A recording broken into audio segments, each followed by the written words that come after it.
Hi, welcome to Conversations with the CSUB Professor.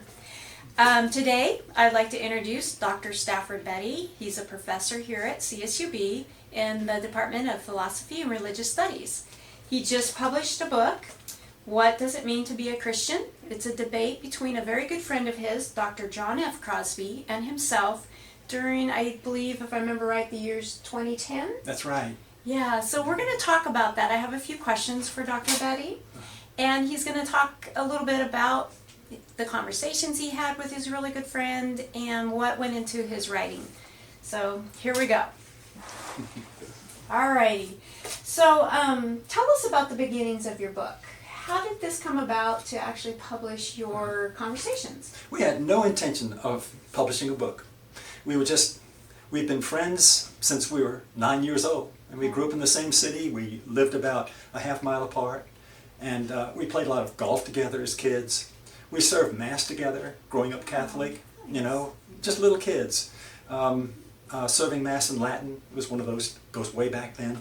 So we'd known each other for a long time. And remarkably, we became rather similar in our adult life.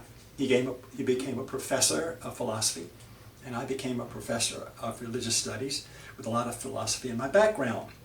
I went to a Jesuit college, Spring Hill College in Mobile, Alabama. That's where we grew up. His father was a physician. My father was an economics professor. So we were somewhat privileged, you know, and we cemented a deep friendship because we were interested in the same sort of thing, not just in golf, but in the girls we were dating. We usually had a lot of solace to give to each other over that issue. But also just an interest in Catholic theology. After all, we were raised Catholic. We went through the catechism.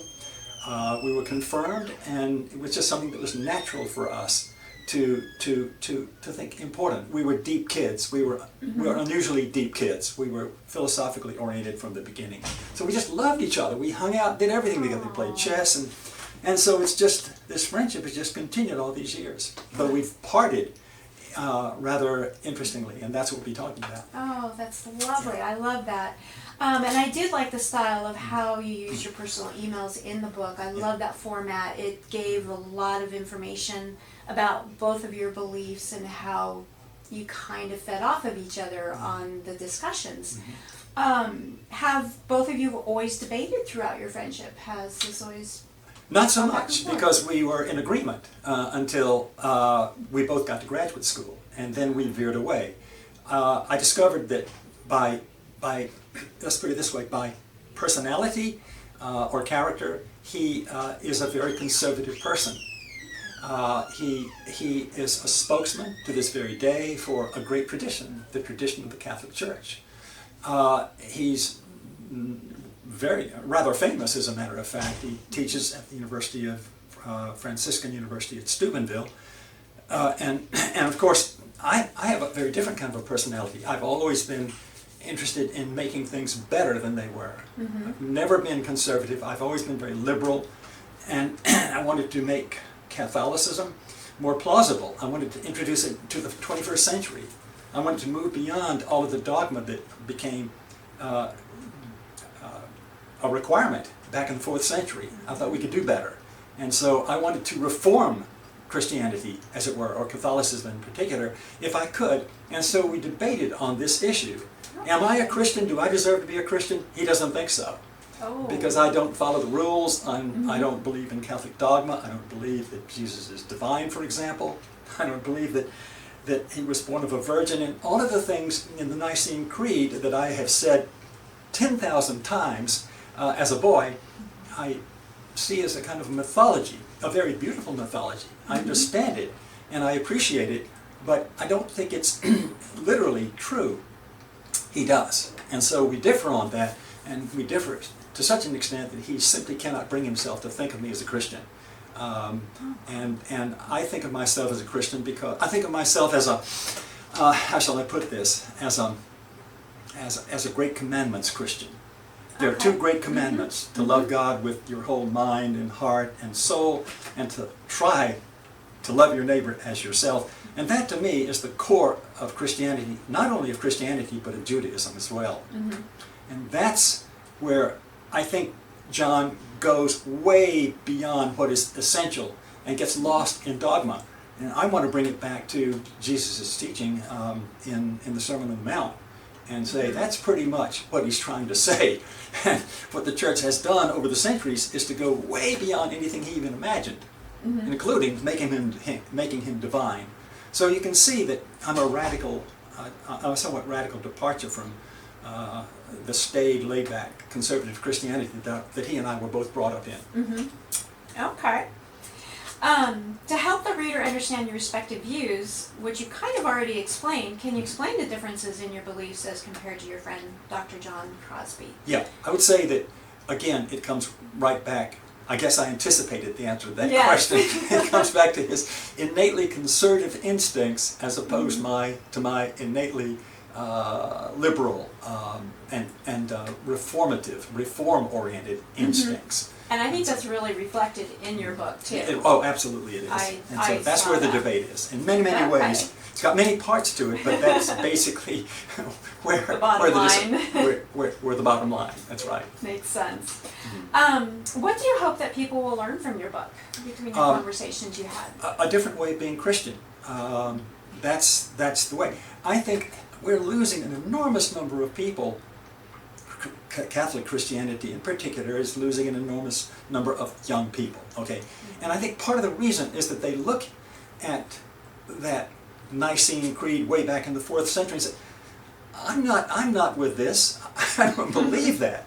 This just isn't part of my world. This isn't part of the 21st century. I don't see any science reflected in these ancient views, and what I want to say is, don't leave the church. Right. It's got a lot to give. Don't get hung up on this dogma, okay? That's not essential. That's not what Jesus really came to talk about. And so I want to bring people back to a religion that works for them. John and I are equally passionate about the importance of religion, just that we have different ideas about how to go about it. Okay. And do you think there will be a sequel of sorts? Have you continued your email discussions? Do you think you'll print any more of those? Rebecca, we're too old. You're too old. You're not old. No, we You're are. wise. We're both in our 70s. We're in our mid-70s, and we have very lively minds. Fortunately, we've been blessed, but that can't continue too much longer. We, of course, we confer, and I'm very interested to see how this book goes over in his class that he's teaching. I wouldn't dare use it here. I don't even know what class I could teach it in. But I expect him to make some sales and to.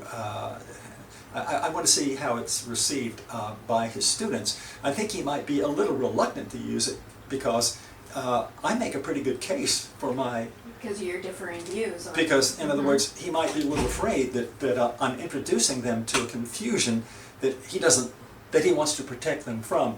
I would say, along with Gandhi, that religious studies is a great thing. You don't need to fear that you're going to lose your faith because you look at the faith of other people. That should only deepen your own faith and your appreciation for all the other good things that come from other faiths to enrich yours. So I don't want him to feel that way, but I fear that he might be reluctant to introduce his students.